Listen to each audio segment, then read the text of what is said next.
Hello and welcome back to Equity, TechCrunch's flagship podcast about the business of startups. Today is July 22nd, 2024, and I'm Rebecca Bellan, a senior reporter here at TechCrunch. This is our Monday show where we take a look at the weekend and get you ready for the week ahead, and what a weekend it's been. On today's show, we have what the hell happened with CrowdStrike, VP Kamala Harris's stance on tech, NVIDIA's Chinese chips, and Yandex's comeback story. Let's get started. First up, we've got CrowdStrike's update fail. On Friday morning, we all woke up to absolute chaos, with much of the Windows-using world being greeted with a blue screen of death. And no, it wasn't a cyber attack, apparently. CrowdStrike, a cloud security giant, did this to itself. The outage ended up grounding planes, disrupting banks, hospitals, trains, media outlets, and businesses all around the world. CEO George Kurtz said, again, it wasn't caused by a cyber attack, despite what many people have been saying on social media. Rather, it was a defect in a software update for its flagship security product, the Falcon sensor. So this defect caused any Windows computers with Falcon installed to crash without fully loading. Some critics have chastised CrowdStrike for rolling out this update everywhere all at once, rather than staged and controlled. The CEO said, though, that actually they did roll it out in a staged way, which is maybe why Microsoft said only 8.5 Windows devices were affected out of an estimated 1.5 billion. But 8.5 million is a lot, and maybe this rollout should have been a little more staged. I don't know about you guys, but I feel like somebody's getting fired in the next few days. Anyway, CrowdStrike said the issue was quickly identified and a fix was deployed, but the fallout has continued over the weekend, particularly in the travel sector. We've all seen the pictures all over social media. Major U.S. airlines, including from United, American, Delta, halted operations. As of Friday night, something like 4,400 flights were canceled on Friday alone, and total flight delays surpassed 40,000, according to FlightAware. Now, not all of those were actually caused by this outage. FlightAware tracks all flight delays and cancellations, but probably a good amount of them were. Hilariously, though, Southwest was unaffected because it hasn't updated its Microsoft computer in 32 years. The banking industry also took a hit. Bank of America, Capital One, Chase, TD Bank, Wells Fargo, even investment companies like Charles Schwab, Fidelity, TD Ameritrade, all took a hit. Back in my old home of New Zealand, actually, a bunch of friends were telling me that they pretty much couldn't do anything. Everything ground to a halt. If you wanted to pay for anything, it had to be cash, and in some cases, FPOS. Many office workers were locked out of their work laptops for the day and enjoyed having the day off, according to some gleeful photos of employees on social media holding up their blue screen of death laptops. Although sadly for many, Teams and Outlook weren't affected. And now, while this wasn't actually a cyber attack, this obviously goes to show just how vulnerable our critical infrastructure is if adversaries wanted to get any bright ideas.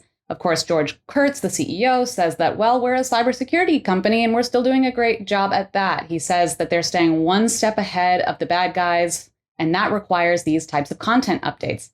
In other words, the call came from inside the house, so we can all chill out, right? We'll see. I do appreciate, though, how transparent the CEO has been about what happened, what went wrong, and how they're aiming to fix it.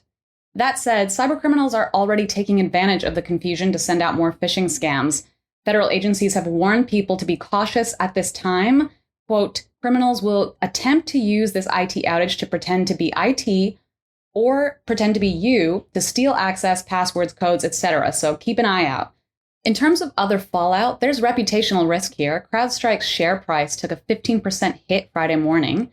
Dan Ives, a Wedbush analyst, said CrowdStrike could become a household name, but not for any good reasons. On the other hand, Okta had a data breach this year and kept most of its customers, so maybe this will fade away for CrowdStrike?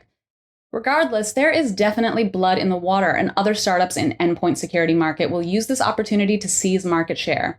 Already a couple of competitors are seeing their shares go up. Palo Alto Networks and SentinelOne, for example, both saw their shares increase on Friday. I say more competition is better. The problem with monopoly is that if we're all relying on one service like CrowdStrike or like Microsoft, if an outage or an attack happens, then what do you do? Max von Thun, European Director of Open Markets, which is a nonprofit dedicated to stopping monopolies, talked about how the IT systems from corporations are undergirding essential services, and yet they face shockingly little public scrutiny or accountability. He said that today's tech giants need to be recognized for what they are, essential utilities, and regulated accordingly. This means not just making sure that infrastructure is secure and resilient, but also getting rid of their ability to abuse market power over customers. He suggests developing alternatives to today's cloud computing oligopoly and redirect public procurement budgets toward competitors and invest in secure public cloud infrastructure. This does resonate with me, but I'm open to other opinions. Listeners, what do you think?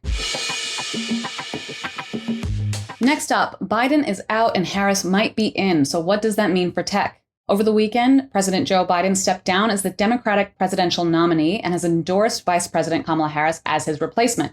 Now, she might not be the candidate to stand against Trump come November, but it's worth looking at her stance in the tech sphere today. Harris has had a long history with tech in San Francisco, for those who don't know. She was San Francisco's district attorney and then California's attorney general before being elected to the Senate in 2016. Venture capitalists like John Doerr and Ron Conway were among her early supporters, and as a presidential candidate, she was quickly endorsed by LinkedIn co-founder Reid Hoffman. Some critics have said, though, that she didn't do enough while in San Francisco to curb the spread of big tech's power, but Harris is certainly calling for change now. She has called for oversight of big tech companies to ensure consumer privacy, and she believes in regulating AI so companies don't prioritize profit over well-being of their customers and of society. She'll also likely support many of Biden's policies around technology. For example, Biden signed the Inflation Reduction Act in 2022, making available billions of dollars of federal funding to onshore manufacturing for the clean energy sector. I've actually been tracking specifically the amount of new investment from automakers and battery manufacturers into building EV battery factories. By my count, the total investment from the private sector as a direct result of the IRA is hitting around $112 billion. Biden has also signed the CHIPS Act to revitalize the domestic semiconductor manufacturing industry, and he's appointed Lina Khan as FTC chair, who has gained a reputation for challenging big tech companies over antitrust issues. These regulatory policies have caused some in the VC and tech space to turn away from Biden and throw their weight behind Trump, who has signaled a willingness to basically not regulate AI or crypto at all. On our Friday News Roundup last week, we talked about how Biden's proposal to tax unrealized capital gains is what Mark Andreessen called the final straw that led him to support Trump, despite years of being a Democrat. We'll see how this convo plays out as we get closer to November, so keep an eye on TechCrunch.com and Equity to see how the election is being impacted by the tech world. Moving on, NVIDIA doesn't want to stop selling chips to China. Cast your mind back to 2023 when the US tightened controls of exports of semiconductors to China in a move that's designed to limit the Chinese military's breakthroughs in supercomputing. NVIDIA, it appears, is not so keen to let that market go. According to a Reuters report, the chip leader is working on a new version of its flagship AI chips for the Chinese market that are compatible with current US export controls. This would potentially be the fourth chip from NVIDIA tailored specifically for the Chinese market. Now, before those controls from the Biden administration, China had made up roughly a quarter of NVIDIA's customer pool. That number has fallen over the last 2 years to around 17%, which has allowed Chinese tech companies like Huawei and Enflame to make inroads domestically for advanced AI processors. The pressure from the Biden administration is expected to continue, although we don't know what will happen come November. But as of today, there have been preliminary plans to put guardrails on most advanced AI models like ChatGPT. Bloomberg News also reported last week that the Biden administration is weighing a measure called Foreign Direct Product Rule that would allow the U.S. to stop a product from being sold if it's made using American technology. That, and Trump's comments that Taiwan should pay the U.S. for defense, caused chip stocks to fall last week. We'll be keeping an eye out this week to see if those stocks have rebounded.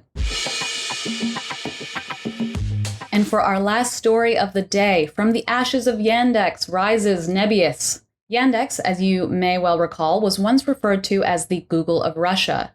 It encompassed everything from search, e-commerce, ad tech, maps, transportation, and more. Now, after the Russia-Ukraine war turned out to be very bad for business, Yandex's Dutch entity has severed all ties with Russia. In February, it sold off the entirety of its Russian assets, the lion's share of its business, in a fire sale, garnering just $5.4 billion valuation, with a $2.5 billion paid in cash and the rest in its own shares. Part of the reason for this is because there's a Russian rule that demands a discount of 50% for divestment involving a parent company that's incorporated in an unfriendly country, and apparently the Netherlands is an unfriendly country. This new company has adopted the name of one of its few remaining assets, a Finnish data center and AI cloud platform called Nebius AI. And it's operating as something of a corporation startup hybrid. Its goal, to be a leader in the European AI compute space. Its main competition is the dedicated GPU as a service startups, like US-based CoreWeave or French startup Flex AI. Despite having something like 1,000 of Yandex's engineers and a good chunk of its leadership on board, Nebius is kind of a startup, but again, it's also got some of Yandex's old assets to play with, including an AV company called AV Ride based in Texas, a generative AI and LLM company called Toloka AI, and an edtech platform called Triple 10. All of this allows Nebius to position itself as a full-stack AI infrastructure company with plans for a large-scale network of GPUs. Nebius launched less than a year ago and already has thousands of GPUs and a cloud partner in NVIDIA. In short, it's got a leg up on the competition, so we'll be tracking Nebius's growth in Europe. That's it from me this morning, but Equity will be back on Wednesday with Marianne Azevedo, who has an interview with Sarah Deshpande from Maven Ventures. They're going to talk about why Maven is bullish on consumer funding, how Maven is looking at AI companies, and a throwback to Maven's early investments into Zoom and Cruise. If you want to keep up with us in the meantime, though, you can find Equity on X and Threads at EquityPod. Thanks for listening. Equity is produced by Teresa Loconsolo with editing by Kel. Bryce Durbin is our illustrator, and we'd like to give a big thanks to our audience development team and Henry Pickavett, who manages TechCrunch audio products. Thanks so much for listening, and we'll talk to you next time.